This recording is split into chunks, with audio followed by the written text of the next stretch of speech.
So I will go ahead and get started. Thank you everyone for coming to today's info session for Waltham's second attempt to comply with the MBTA Communities Act. The purpose of today's event is to inform everyone about what the law department has put in front of City Council, what City Council will be voting on in the coming weeks, and how it will affect Waltham's current neighborhoods, and how you all can best provide public input at Monday's public input hearing. Because part of every single zoning change is that all zoning changes require input from the public at the end of the process. We are at the end of the process, so before City Council can vote on zoning, they have to hear from us. So we want to make sure to show up and speak in an informed manner about this proposal, what's good about it, and what can be improved. Thank you. Yeah. So, coming 4 sections. First, we'll discuss what zoning is, for those who don't know, and why it matters for housing and housing affordability. Second, we will go through what exactly is in Waltham's new plan to comply with the MBTA Communities Act. Third, we will go through what our feedback should be for this plan, what's good about it, what's bad about it. And also, to help prepare for the public input hearing on Monday, we were originally going to have Heather May, who is a senior lecturer of communication studies at Emerson College. She was going to provide us some public communication tips. Unfortunately, she is feeling unwell today, so I will be doing a less good job, but regardless, we will get a little bit of help and practice to prepare to speak on Monday. So, zoning refers to the local laws which regulate how we can use land. So for example, if an area is zoned for single families, you can build nothing except single family homes there. If something's zoned for business purposes, you can only build business uses and you can't build housing there. Or sometimes the zoning may specify you can build both, but in certain densities. And we care about zoning because it dictates what kind of housing is allowed to be built in Waltham and where it is allowed to be built in Waltham. And currently Waltham has very restrictive, what we call exclusionary zoning. And that means it tends to make housing hard to achieve, and when it is achieved, it is very expensive. So today our goal is to advocate for new zoning which prioritizes affordable, inclusive, and climate-friendly homes. And for sort of an overview of the current state of Waltham zoning, Waltham has zoning which makes it very easy to build $2 million single-family homes, often referred to as McMansions, and very easy to build $1 million duplexes, which some people refer to as the sideways condos. But pretty much all other residential purposes in Waltham are today illegal to build by right, meaning you either need to go through a whole process where either the state overrules local zoning, or you have to go through City Council for its own independent vote. So things like the affordable senior housing at Leland House, that's actually illegal to build in Waltham under Waltham's local laws. The developer had to go to the state to overrule Waltham zoning code in order to build the affordable senior housing. Same for starter homes. All starter homes in Waltham are characterized by, they're small, they're on small lots, they have small setbacks, they don't have a crazy amount of parking, and because of Waltham's current restrictions, all of those things are illegal, so that's why you don't see starter homes get built anymore. Similarly, for multifamily housing on the south side, it's illegal to build modest 6 and 8 unit buildings like we used to. If it's not a duplex, you're not allowed to build it. And then same for our historic areas, such as along Moody Street, all of the mixed use, not legal to build in any way currently. So that's bad, and we want to change the zoning. So the harms, of course, are the high home prices, expensive housing, very easy to build, relatively affordable housing, impossible to build. But there are also other impacts as well. You have traffic congestion impacts, where because Waltham is a job center, we make it impossible to build housing near those jobs. There aren't options for quick, low-distance commutes. We force our workers to drive long distance to get here, and more driving means more traffic. And then there are environmental impacts as well, environmental harms. The low-density sprawl that we allow is often leads to deforestation because we aren't allowed to build densely and effectively. And then also, all of the extra commuting harms our environment because roadway vehicles are primarily responsible for greenhouse gas emissions and global warming. And also, when your tires get worn down, that's the source of most microplastics that make their way into our water streams. So the benefits of zoning reform is when we allow for more abundant and affordable housing. It's much easier to downside for older folks. It's much easier for people with roommates to live on their own. and for kids who grew up in Waltham to be able to afford to live in Waltham where they grew up. It also leads to less traffic where you can build housing close to transit so folks don't need a car, or even if they still do choose to use a car, their commute is a lot shorter and they're spending less time on the road and they're spending less time congesting the streets. It also leads to a more sustainable environment because of the shorter commutes means less pollution, and also denser housing means less sprawl. It's good for business because it provides businesses a greater source and greater quantity of workers. It leads to increased diversity and inclusion in communities, and also a more robust tax base. All housing that's built in Waltham is paying taxes. But importantly, these harms, these benefits of zoning reform, if we change our housing laws, these aren't unique to Waltham. All of Massachusetts has a housing crisis, not just Waltham, and because of that, Waltham isn't expected to solve this problem alone. And that is why the MBTA Communities Act exists. The MBTA Communities Act is a state law which requires all cities and towns that have access to the MBTA or adjacent to a community that has access to the MBTA, all of those towns need to do a small part to legalize multifamily housing. So with that, we will move on to what Waltham's specific plan is to comply with the MBTA Communities Act. Hi. So for Waltham's plan to comply with the MBTA Communities Act, it is proposing an MCMOD, a MBTA Communities Multifamily Overlay District. So this is rules of zoning that will sit on top of the existing zoning.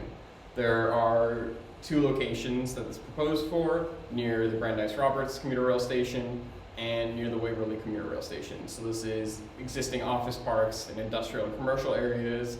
It includes that strip mall from City Streets and Mighty Squirrel, the Charles Bank Estates. There's also some other office parks by Brandeis. So that's all part of the initial proposal, that area. But it came up short with the city's initial proposal. They voted on and approved this plan back in the summer, I believe in August, and the state said this isn't good enough. It does not legalize enough housing.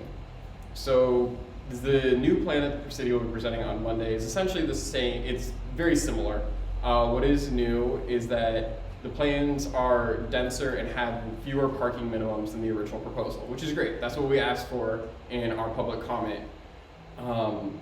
There are particularly 2 options being considered, officially labeled by the city as Proposal 1 and Proposal 2C. And this district will also be paired with an existing HR1 district to meet the minimum capacity requirements set by the law, as the new proposal, the new zoning, doesn't meet the requirements on its own. That is the Longview Place apartments by the Children's Hospital. This is solely a paper compliance. We don't expect to see any actual new apartments being built there because that area is already built out. It also includes a more specific inclusionary zoning requirement.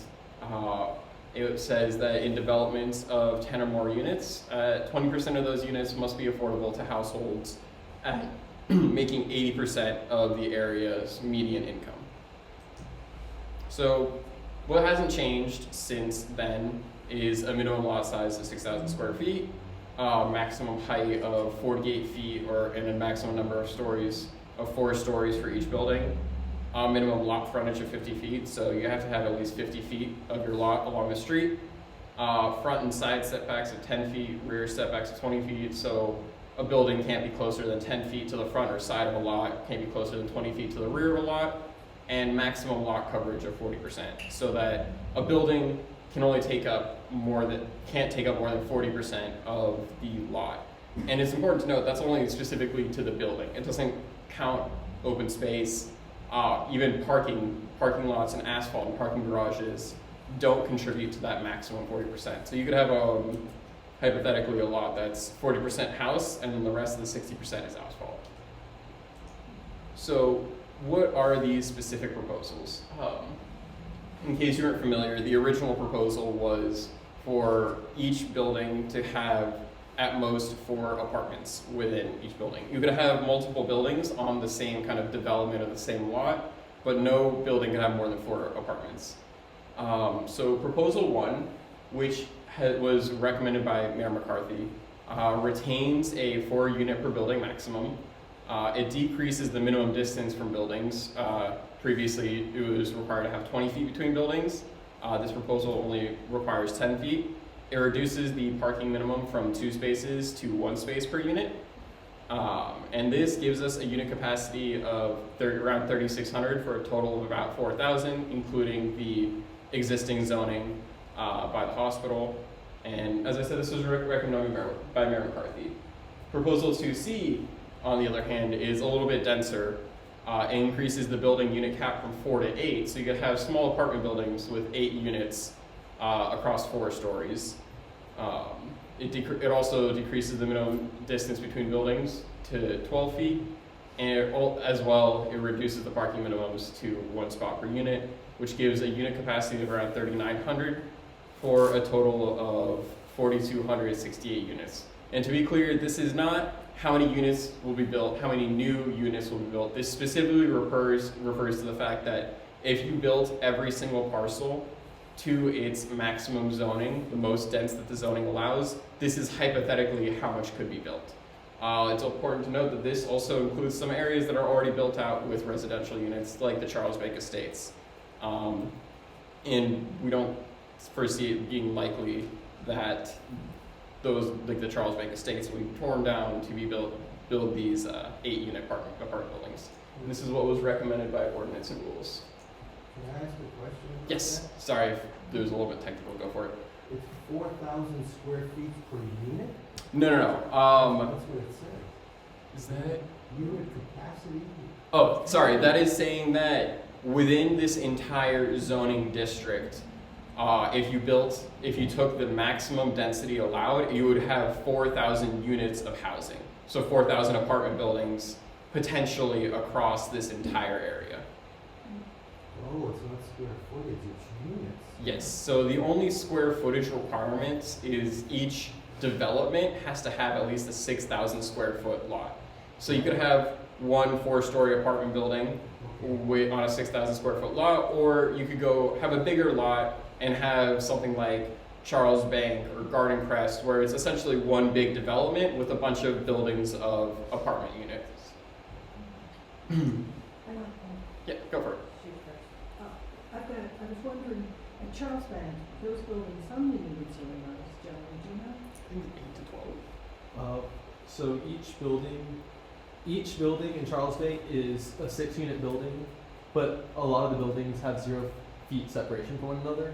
So the way it would be considered under like zoning is it would be buildings of 18 to 24 units. And then totally across the whole development, there are 400 units total. But the other part is, if you have a 4-unit building as opposed to an 8, are you increasing the costs of the infrastructure inside the building, the heating, the air conditioning, water, whatever? I mean, you're gonna have more hookups to get the same number of units, presumably, right? Yes, the cost to build and thus the cost to buy 4-unit buildings or units in 4-unit buildings is more expensive than 8-unit buildings. Yeah, 4-unit buildings would be the more expensive zoning option. Because presumably these buildings, you're not able to spread across the cost of a new kind of pipe main and the cost of the land across more units. But also the cost of setting up the heating system, the piping, you guys do double if you do 2 4-story, 4 units as opposed to 1 or 2, I would assume. I'm not 100% sure. I mean, I'm not a developer, I'm not a builder. Yeah, that would be an interesting one to check, Yeah. because if the more expensive you make it, the less likely you are to achieve the numbers. Right. So yeah, these are the locations I referred to earlier. On the left is the area around Brandeis Roberts. On the right is what's technically within the half-mile radius required by law of Waverly. Oh, sorry, yeah, you had another question. Well, you might cover this more later on, so tell me if that's the case, but so the first proposal that you listed, that was endorsed by Mayor McCarthy. Yes. And then the second one was endorsed by, Ordinance and rules, which is, yeah, that's my question, who Yeah. they are. that is Councilors Harris, Logan, and Dunn, I believe, were the votes in favor. Is that correct? And then the two other counselors on the committee voted against the recommendation. That's John McLaughlin and Randy LeBlanc. Yes. I'm sorry, what were those names? That's John McLaughlin and Randy LeBlanc. So, yes. Do you have more? I'm sorry. And so the second proposal, was there input from the state or other experts into those proposals? Yes, so essentially there was a list of several proposals that were given an initial vetting by the state's office that is going to be doing the approval, the Executive Office of Housing and Livable Communities. And both of these plans will be compliant if they are presented as currently written. And to kind of give a background about how we came up with two separate plans, Proposal 2C, which is the one that was voted on by Ordinance and Rules had the initial plans that were written up by the law department. They voted, they discussed and deliberated, and they decided to increase the density, the maximum number of apartments per building, and decrease the required parking for each apartment. And so that's the plan they voted on, and then sent back to council with a recommendation of approving this plan. And then the mayor separately submitted Proposal 1 and requested that council include it in their deliberations on Monday. Thank you. I So- think that context helps. So Mhm. the one submitted by the mayor has not been reviewed by the state committee. It has, It's passed. yes. When did that have happened? It was through initial kind of informal discussions back and forth. It's not, the official plan has not been submitted to be given the check by the state, but through informal discussions back and forth with the Office of Housing and Livable Communities, these plans were given the okay. Did the people that developed P2 know that the mayor was going to submit an alternative? They were surprised by the request to consider Proposal 1. Yeah, that's what I thought. So it was done pretty much in the dark. As usual. I was So gonna say that. That's okay. And wasn't there an opportunity to have an expert provided by the state to help develop these proposals, and that it seemed like they were declining to use that expertise? Yeah, so there were a variety of options for expert feedback through either the state or other organizations such as the Metropolitan Area Planning Commission, who were offering essentially free technical advice for developing these plans, offering zoning experts. It was by the city's request, by I believe the mayor's office's request, that the law department develop this zoning plan Consider the in-house. experts. I know, I always think of law when I think of, real estate and I just think of law. But they're not developers, No. and they have nothing to do with So- the So they didn't talk to any of the experts that were available to them for free? No. As far as we know, their expert advice came from the informal discussions with the Office of Housing and Livable Communities. But not those other Question. Looking at these two proposals, what effect does number 1 or number 2 have on the cost, construction cost per unit? Because if you do something and it increases the cost per unit, you're defeating yourself. And And as I said, I'm not a developer, I'm not a builder. Generally what we see is that denser buildings, buildings that allow more units, or zoning that allows more units in a single building, ends up being cheaper because you can spread out the flat costs of land and infrastructure across greater units in a single building. And generally, the kind of the cost per square foot as well is kind of relatively consistent across buildings. And so if you have sort of the same size building, you might be able to fit 8 smaller units as opposed to 4 larger units within a single building, depending on kind of your dimensional restrictions. And by virtue of having slightly smaller units, you're going to have cheaper housing as well. Okay, let me interrupt you for a second, because you have to look at how the building is constructed. Mm-hmm. If you're using wood stick construction, you can go 3, 4 stories. That's what we're talking about. Cheapest. Great. If you're using steel to go 8 stories, that steel's expensive. Mm-hmm. Yeah. So, But wasn't the this price- for max of 4 stories? So Yeah. these are max of 4 stories, and yeah, from what I've seen is that there's generally a sweet spot of kind of cost per unit in that 5 to 6 story range. Like once you start going taller, you really need to have land be very expensive for it to be worth it to be spreading costs across that many stories. what I'm getting at is, if you're setting steel, the break point is 10 or higher Right. to reduce the cost. And so 8 is not reducing the cost. Now, you could do something like set steel on 4 stories and then go wood stick above. That would work. 8 units per building doesn't mean 8 stories. 8 stories. Yeah, Yeah, so all plans are for 4 stories. Yeah. 4 stories. And also, we're gonna cut off the back and forth for now. We can continue question and answers at the end of the presentation. Yeah. So yeah, just to kind of clarify, both proposals are max 4 stories. One allows 4 apartments spread across 4 stories. The other allows 8 apartments spread across 4 stories. Right. So by Wynn's judgment, we ask, is this MCMOD a good plan? And consensus, or our thought process is, it's better than the original plan. Either proposal is denser and has less parking than the original proposal. It's more likely to be built and more likely to result in actual units being built. And the big thing is both plans actually comply with the capacity requirements of the MBTA Communities Act. It's still a bit iffy. We're unsure whether the inclusionary zoning requirements, the minimum affordable housing requirements, will be compliant. The state law requires that a feasibility requirement, an economic feasibility study be done that says, yes, a developer can financially afford to essentially take a loss on these set aside percentage of units to rent it out at below market rates. They can make up those costs through the other units.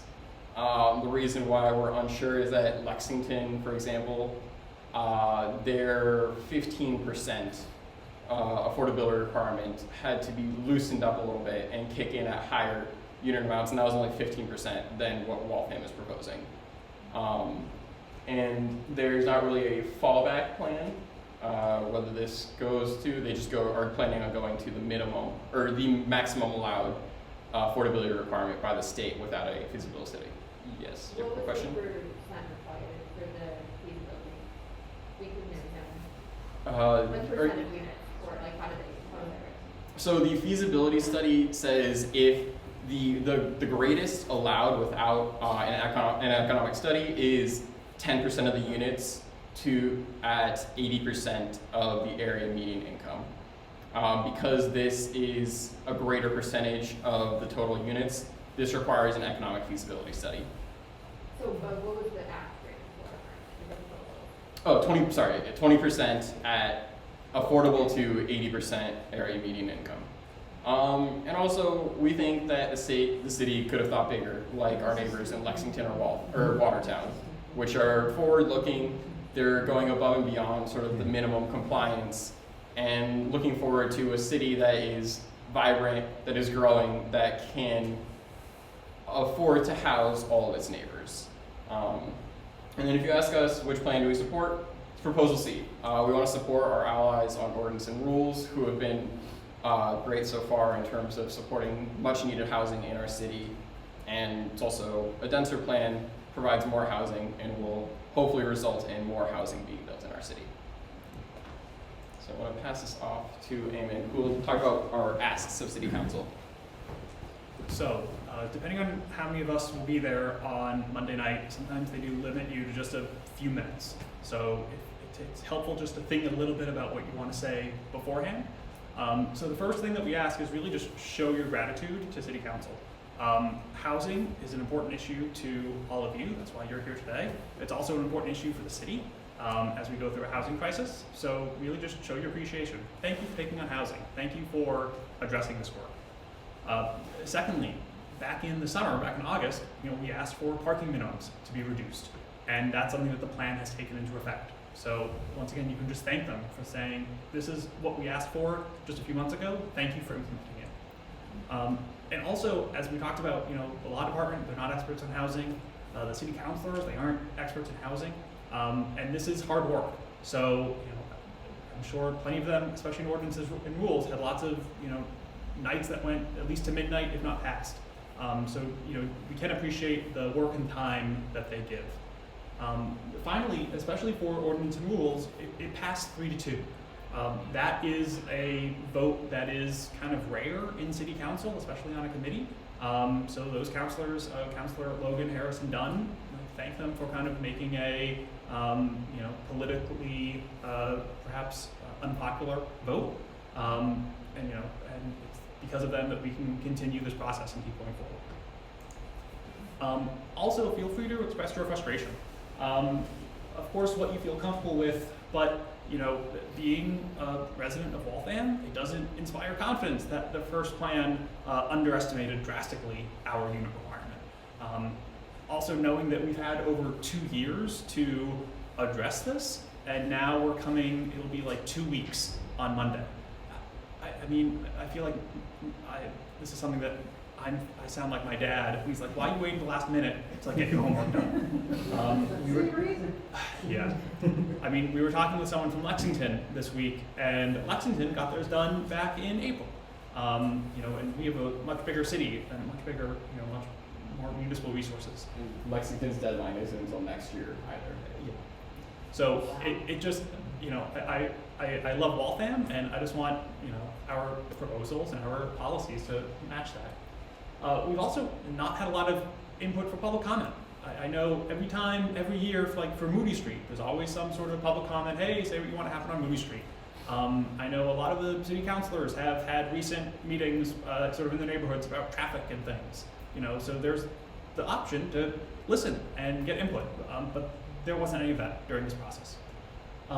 Also, this double proposal, one from the mayor, one that comes to ordinance and rules, that's confusing. I know one thing that the city council really likes is city council. And just being able to say, there's one proposal that followed the rules, that went through O&R, that went to a proper committee, and now it's back before the council. And this other one is kind of circumventing it. Just being able to say, these are sort of your institutions. Let's follow them and support your colleagues on these committees. So for some councilors, that's something that they will also consider. But those are all things that are kind of some valid frustrations in the process. But really, make sure you end by clearly stating your support for this proposal 2C. One, it's a few hundred units, but it allows for more housing. As we talk about the housing crisis and we need more housing, that is what we're looking for. It also fits the neighborhood. That 5 to 8 unit apartments, condos, they already exist. This is already something that you see when you walk up and down your street. I know one reason that so many folks are turned off by those $1 million condos is because they look at them and say, this doesn't belong in the neighborhood. And I totally agree with them. I think that being able to build up to 8 units is going to allow the type of buildings that you see in the neighborhood already, especially in sort of parts of the south side, and the Charles Bank apartments are already sort of larger buildings. We don't have that same those residential properties over by Waverly, but that's what Waltham has for apartments. Sorry. Squeeze this. Two other reasons why sort of this proposal is great is that we did underestimate the last plan, so let's make sure we don't do that again. I know we really just come right under the wire with our proposed number. If anything goes wrong, we don't want to be here again. Let's make sure we have a bit of buffer. And then finally, as I mentioned earlier, that we want the proposal that passed ordinance and rules, that went through all of the proper steps, proper channels. That's what we want to see. So those are just a few of the reasons that you can support this plan. I'm going to turn it back over to Tom now. How short is, I mean, how much wiggle room does the mayor's proposal have? Did you say 20 units? Yeah, so we have a mandate to zone for at least 3,982 units. The mayor's preferred plan zones for 4,002 units. So that's 20 out of 4,000. It's a 0.5% margin of error.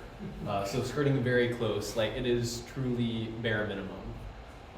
And you know, Waltham deserves a bit better than bare minimum, especially when, you know, we run the risk of getting sued by the state if we miss the mark by even 0.5%. Tom, did she mention at one point the real affordable units that we can build here? Yeah, so I think what you're referring to is often there's a distinction in Waltham between affordable housing and truly affordable housing.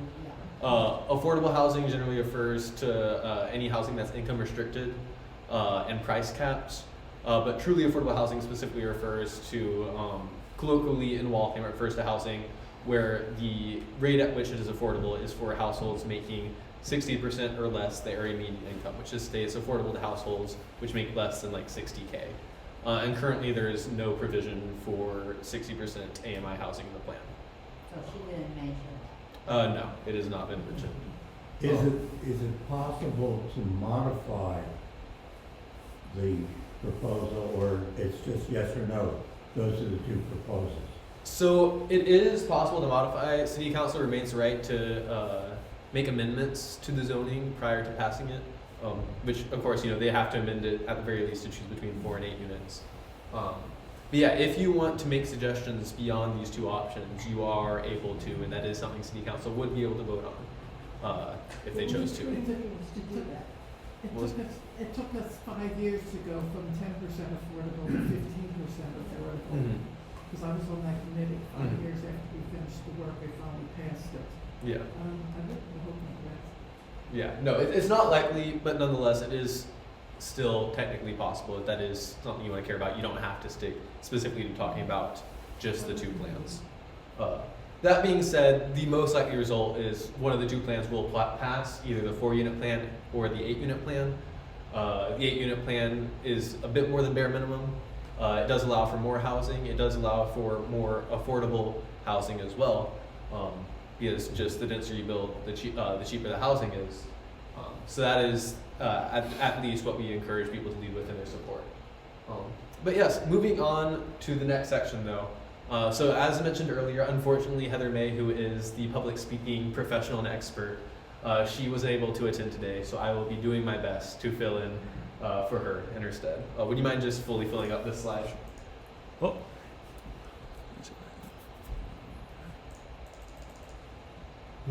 Too much. There we are. Alright.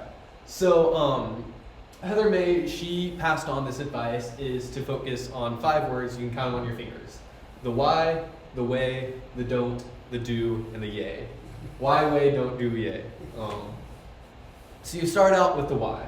This is also when you should also mention your appreciation for City Council, but you basically show up, you say, hi, thank you all for holding this, thank you for all the hard work you've done, thank you for supporting housing, and I care about housing because blank, or I care about this issue or this amendment because blank. You know, you gotta say, you know, what is your personal stake in the matter? Why do you care? Why are you up here speaking? And why should City Council care that you're up here on, speaking to them? The second item is the way, which is to say, how do we resolve the why? You know, the problem is that housing is unaffordable. So the solution, the way we improve housing affordability is through zoning. We change what kind of housing is allowed to be built. The 3 is the don't. That's when, as Eamon mentioned earlier, you can express your frustrations with the process or with the zoning. 4 is the do. This is when you want to clearly state you are in support of Plan 2C. More housing and more affordable housing is better for the city of Waltham. And then 5 is the yay. You want to, you know, really create a vision for city councilors. At the end of the day, city councilors are people who like receiving praise. They like when they do things right, and they like when people acknowledge when they do things right. So make sure to say that, like, you know, this is an amazing opportunity. And we will be so appreciative of you for voting for option 2C. You know, we already are so appreciative of Councilors Logan, Dunn, and Harris, who already voted to keep this plan moving forward. That is the vision we want to see. We appreciate it, and we hope all of you can also be a part of this, because it's good. You know, you should end with joy, with happiness, with a positive vision for the future. So just going through these 5 items, very quickly structuring your input. You can say, hi, thank you all for hosting this public input hearing. I care about housing because housing is too expensive, the rent is too high, and we need a solution to that. And the way we can do that is by making it legal to build more abundant and affordable housing. And this zoning plan can achieve that. While I am disappointed that this process has us doing close to the bare minimum at the very last minute, you know, I don't like the fact that we're running right up against the clock. We had 2 years to do this. We should have been doing better, being more affirmative in how we respond to this state mandate. I am very glad that you have created this plan, specifically Plan 2C, which will allow for housing in these communities where we need it. You know, especially, you know, close to Brandeis Roberts. This is a community already with buildings as large as 24 and 36 units. Like, this is the community character. 8-unit buildings belong in these neighborhoods, and it shouldn't be illegal. So please do vote in favor of 2C. I'm very appreciative of Councilors Dunn, Harris, and Logan for moving this plan in front of City Council, and I hope that you all vote in favor of it as well. It gives us the potential for a brighter and more beautiful Waltham. Yeah, just so build it up through that. They usually give you, what, 3 minutes? 3 minutes is common, yeah. But also last time they didn't put a minute time cap on it, so it's, we'll see. There was a clock in the session. Yeah. Maybe it doesn't depend on how many people. So we'll see. Technically, with this zoning, it goes according to City Council rules, and there's no provision for time limits. So we don't know. Maybe there will be a time limit. Maybe there won't. Regardless, it's good to keep it precise if you want to fill this up as well. Now the second thing, which is where Heather really shines and where I've already broken half these rules already, is there are good ways to make sure you are clear, you are persuasive, and that city councilors are able to understand you and they listen to you. So one thing I really struggle with, it's important to speak slowly, no need to ramble. You can take pauses, breathe. Second tip is breathe. Having a pause is okay. Also, you will be speaking into a microphone. Do not be scared to get close to the microphone to speak. Clarity is important. So don't be afraid to get close to the microphone. Also, don't overcorrect. You're going to, no doubt, say something not the exact way you intended to. No need to get caught up on it. I promise you, City Council will understand what you're trying to say, and you can just keep moving. Don't need to get too stressed out. And in that same vein, do not disclaim. Do not do what I just did and say, sorry, I know I'm bad at this, but I'm going to try my best. Don't say I'm sorry for mumbling before you mumble. No need to sell yourself short. Walk in knowing that if you don't say anything bad about yourself, they're going to assume that you're a good speaker. Don't disclaim, don't overcorrect. Speak loudly, speak slowly, and breathe. As for nonverbal stuff, if you want to type up what you're going to say before you show up, that's totally fine. But if not, I think it's important to make eye contact, look out through the crowd, single out maybe 1 or 2 counselors. Also, facial expressions. Heather would be better at being able to say what exactly are good and bad facial expressions. But generally, I don't know, maybe try smiling before you walk up the stage. I think what she wants is, generally look like you're happy to be there. Or, if you really want to only talk about frustrations, you can be angry as well. But generally what we encourage is coming to City Council with positivity, so that way they want to listen to you. And in that case, try to have a smile on your face through a lot of it. What are my hands doing? I have one hand in my pocket. I'm pretty sure that's bad. But generally, if you happen to fidget with your face, try to keep your hands away from your face. There will be a podium, so if you want to just stand behind the podium, hands on there, that's an easy way to manage it. Or if you're comfortable gesticulating, also fine. In that same vein, fidgets. and then eye contact again, because eye contact's really important. Is it gonna be the podium that's there? Probably when you first walk in, That and you're one. looking at the city council presence, John will be up there. Yeah. And if you want to go to the next slide. So importantly, while Heather could not be here today, she did still offer her assistance. So if, as you're preparing for public input, if you have questions or concerns, you are allowed to reach out to Heather. She has shared her email so that she can help, because she still wants to help if you feel like you want input on how you're prepping for your speaking to city council. And there isn't a slide for this, but lastly, if you're here or if you're watching from home and you are unable to attend on Monday, sending your feedback in an email is also very valid. It's not quite as impactful, so if you can speak in front of City Council on Monday night at 8:30 p.m. in City Council, please do. But if you cannot, you may email the city clerk, who is jvizard. You can find his email online, or jvizard@city.waltham.ma.us. Joe Vizard, if you email it to him, tell him, hey, this is my public input for this city council hearing. He will forward it on to all the city councilors and guarantee that all the city councilors are aware of your input. It's 8:30, not 7:30. It is 8:30 p.m. on Monday, December 16th at City Council, which is the second floor of 560 Main Street. City Hall. City Hall, yeah. 610 Main Street, thank you. So yeah, Monday at 8:30 p.m. City Council will finish their usual committees beforehand. Oh, This is a special hearing, which is held jointly with the Board of Survey and Planning. They had to give it a specific time to schedule when it will start. Oh, sure, okay. So they chose that time to be 8:30 p.m. on Monday, December 16th, which is after their usual City Council stuff. It's not the committee of the whole. It's in front of all city councilors will be there, as well as some members of the Board of Survey and Planning. So presumably they're gonna vote on it at the next city council meeting, which is next Monday. So it's not super clear what their voting Because they've schedule only got is. 2 meetings left. Yeah, and city council has weird rules, which I won't dig too into right now, but they have to vote 3 times before zoning can pass. That's a Waltham thing, not a state thing. What? Yeah. Well, what they're gonna do is. For any ordinance, yeah. But isn't, at the last meeting of the year is often, committee council. So that's 2 of them right two. there. And so next week is the 3rd one. Mhm. So they won't have any opportunity to make changes here at all. It's one or the other.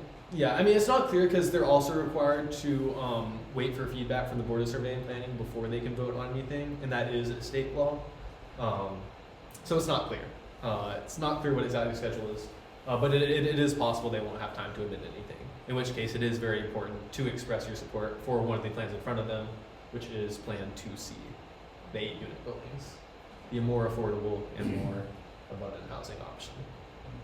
Yes? You know, WCSC will be, live streaming will be at least recording. Probably. I have to assume so, but I don't have any confirmation. They probably will. We usually record the committee of the whole, which meets on committee nights at 8, so I would assume.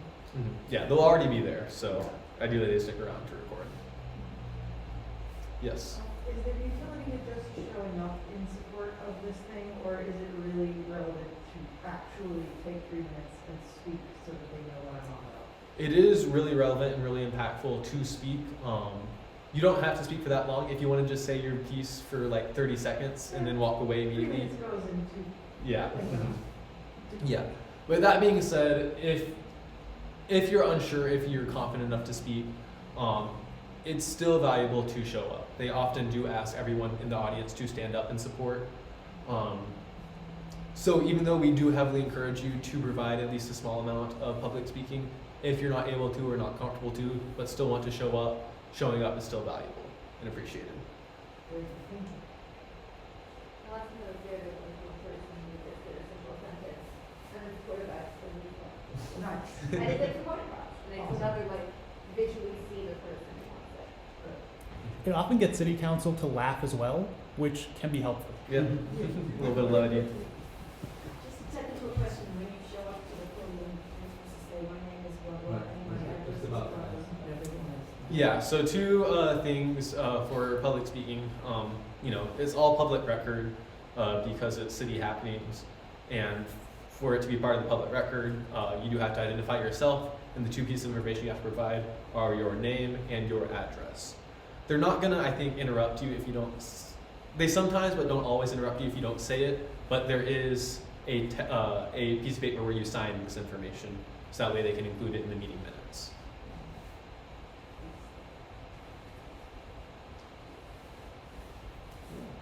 But with that, are there any other questions, either about providing public input, what to expect on Monday, or about the plans themselves?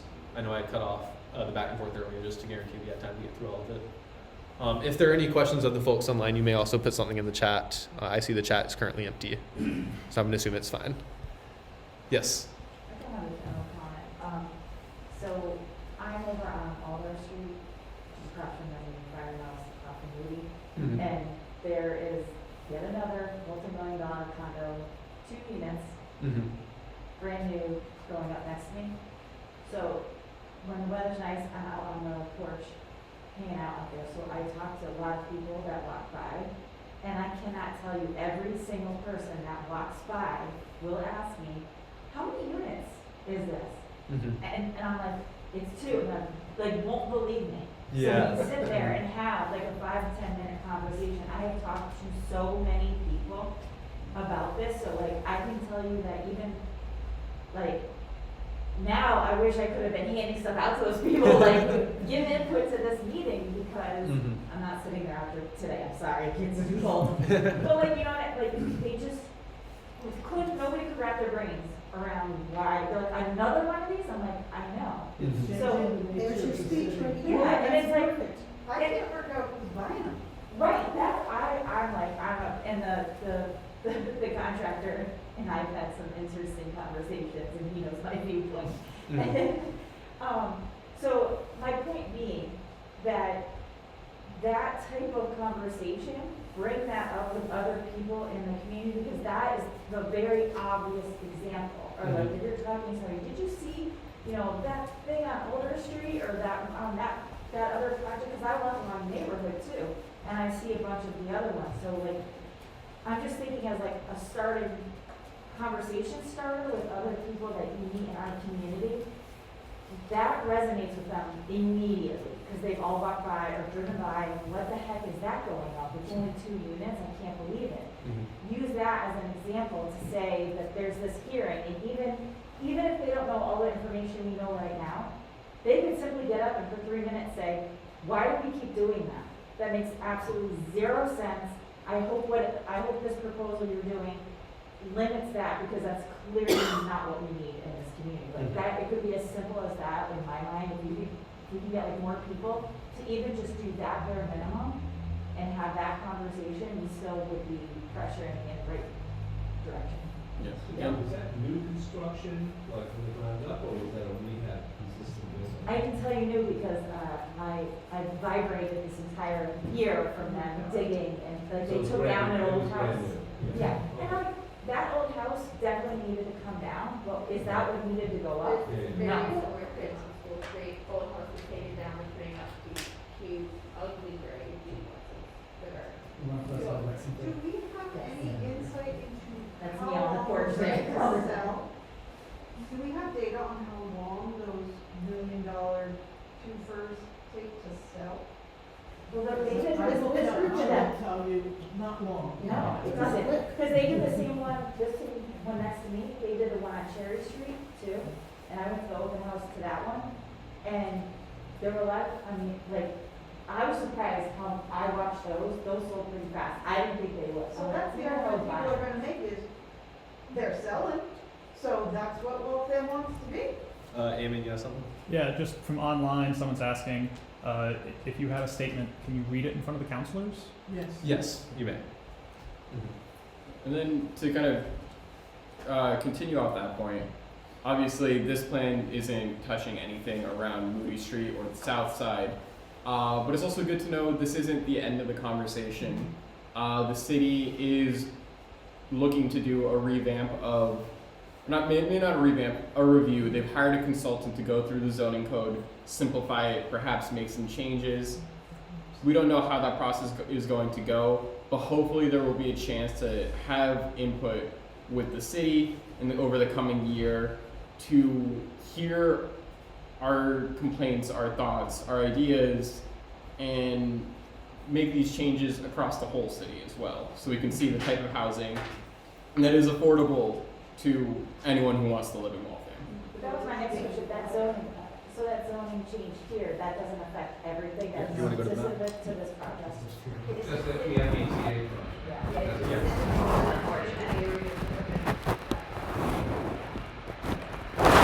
So this zoning will only impact the parts under the overlay district, which is this around Waverly and this around Brandeis Roberts. But as Danny mentioned, there will be a citywide zoning review, and that is something that we will be advocating for next year. So if you're interested in dealing with the problem of why is it all $1 million duplexes, why can't we build more for cheaper?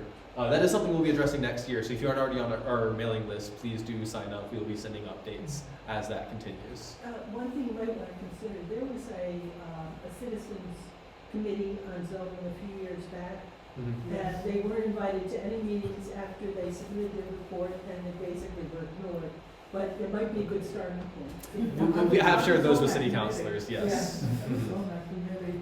Yeah, the 2015 comprehensive review, yeah, that has been shared with the committee, and they are aware of it. Okay, good. Can I just ask who here is planning on speaking? I have to email, I can't go without the email. Awesome. No, yeah, thank you everyone. It's really exciting to see so many folks who are interested and engaged.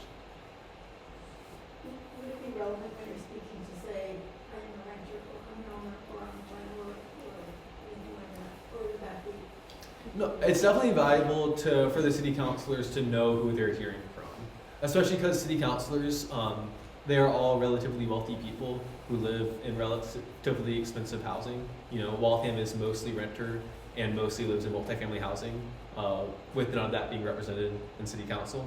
So saying who you are, whether you're a single family homeowner who's been here for 10 years, or whether you are a renter, live in a condo, it's valuable to say, who you are and why you're there. If you've lived in the city for a while, especially if you grew up in the city, Yeah. or you have kids that grew up in the city, that really gets people. Research don't count as much. Yeah. 5 more points credibility. Yeah, like if you have kids, mention you have kids. Like it's kind of goofy the way city council will try to justify why you're not like them and why they shouldn't listen to you. So anything that tells them about you, don't hesitate to share. Yeah, where you live, how you live, if you got kids, if you've been here a long time, all valuable. Thank you for bringing that up. Yeah, You forgot one thing, what's that? that the most important part, that they are landlords. Oh yeah, no, yeah. If you're a landlord, It's yes. the biggest landlords in the house. Any other comments on the show? No, that brings us to 4:30. All right, yeah. So it is 4:30. The library will be closing soon. Feel free to linger if you want to talk or ask more questions. But I will be shutting down the Zoom call. But thank you all so much for coming, and I look forward to seeing most or all of you on Monday. Yeah.